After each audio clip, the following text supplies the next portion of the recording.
Every Pokemon is someone's favorite.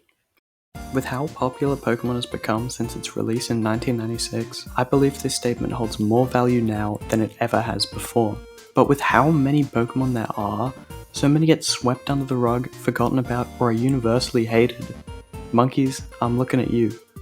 But even these Pokemon would have at least one diehard fan. I'm no stranger to loving obscure or weird Pokemon, and made a list of 10 obscure Pokemon that I adore. First, I'd like to start by giving an honourable mention to Stonjourner, Galarian Weezing, and Carbink.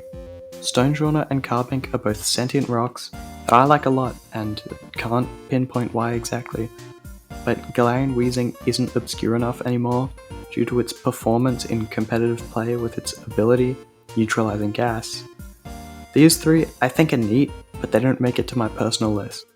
Number 10, Lilligant.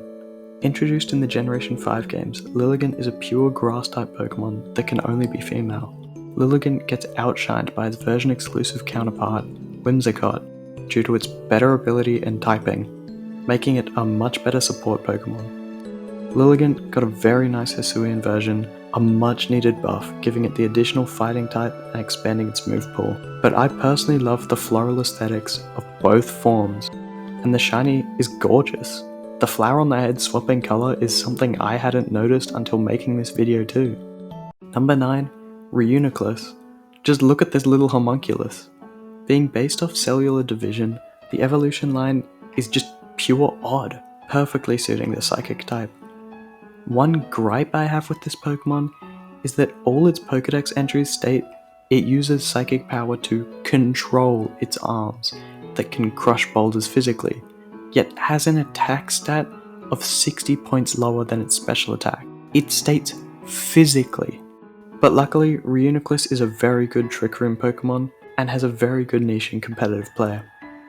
This shiny has sadly been dulled since Sword and Shield, going from a vibrant blue to grey, but still quite nice.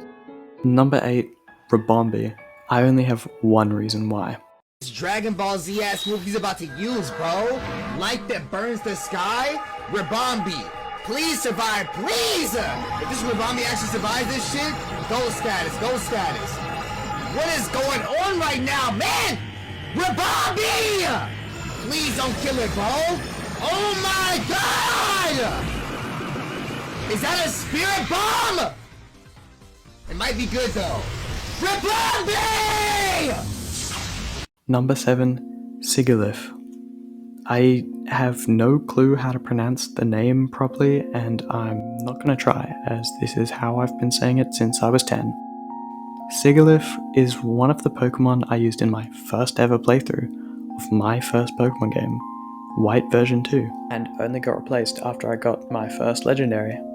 Sigilyph is based on a totem pole from the Nazca people in Peru, known for their geoglyphs, where Sigilyph gets its name, or the Nazca lines, specifically being based off the hummingbird, a really cool tie into an ancient culture of the world. Number 6, Clobberpuss. I'm gonna be honest, I'm not a fan of Grapploct. The design just feels off, and the shiny more so. But the pre-evolution is where it's at. Clobberpuss is just adorable, and I love its shiny too. In fact, this was one of the first and only KO method hunts I've done. And for researching this video, I found on Bulbapedia that, well, of course, its mouth is between its tentacles, but it looks like this. You're welcome. Number 5, Mawile. I think Mawile is just really adorable. Even with the vicious mouth it has protruding from its head, it's still really cute. One of the dex entries states that it has 2 mouths. The big jaws on the back of its head can't taste anything, so that's the mouth it uses to eat foods it doesn't like, which I just think is cute and silly.